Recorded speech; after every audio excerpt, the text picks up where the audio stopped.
मुख्य निवडणूक आयुक्त राजीव कुमार यांनी विधानसभेच्या निवडणुकांचाही कार्यक्रम जाहीर केला आहे।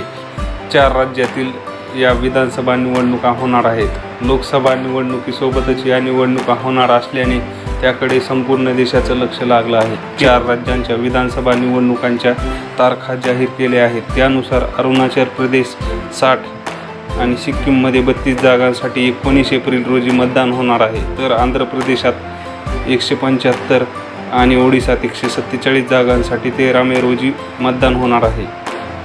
या 4ही राज्यांच्या विधानसभांची मतमोजणी आणि निकाल 4 जून रोजी लागणार आहे। याच दिवशी लोकसभेचेही निकाल लागणार आहेत। अरुणाचल प्रदेश विधानसभेच्या निवडणुकीसाठी 20 मार्च रोजी नोटिफिकेशन काढलं जाईल।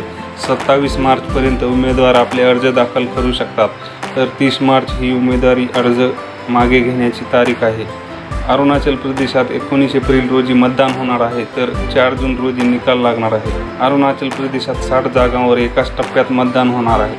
सिक्कीम विधानसभेसाठी एका टप्प्यात सर्वच्या सर्व 32 जागांवर मतदान होणार आहे। सिक्कीम विधानसभा निवडणुकीची नोटिफिकेशन 20 मार्च रोजी काढली जाणार आहे।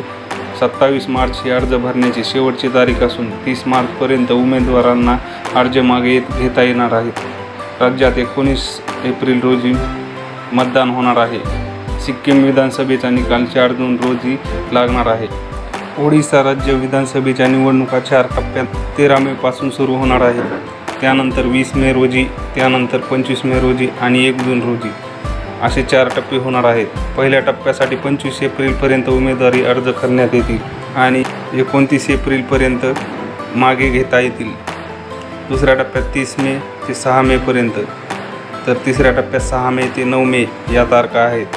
शेवटच्या टप्प्यात उमेदवार 14 मेपर्यंत उमेदवारी अर्ज दाखल करून 17 मेपर्यंत मागे घेऊ शकतात। आंध्र प्रदेश विधानसभेच्या 175 जागांसाठी एकाच टप्प्यात मतदान होणार आहे। निवडणूक आयोगाने जारी केलेल्या तारखांनुसार आंध्र प्रदेश विधानसभेसाठी 18 एप्रिल रोजी नोटिफिकेशन जारी करण्यात येणार आहे। 25 एप्रिलपर्यंत अर्ज करता येणार आहे, तर 19 एप्रिलपर्यंत अर्ज मागे घेता येणार आहे।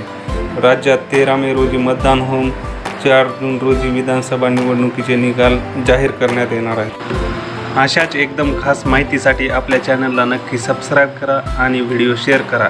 धन्यवाद।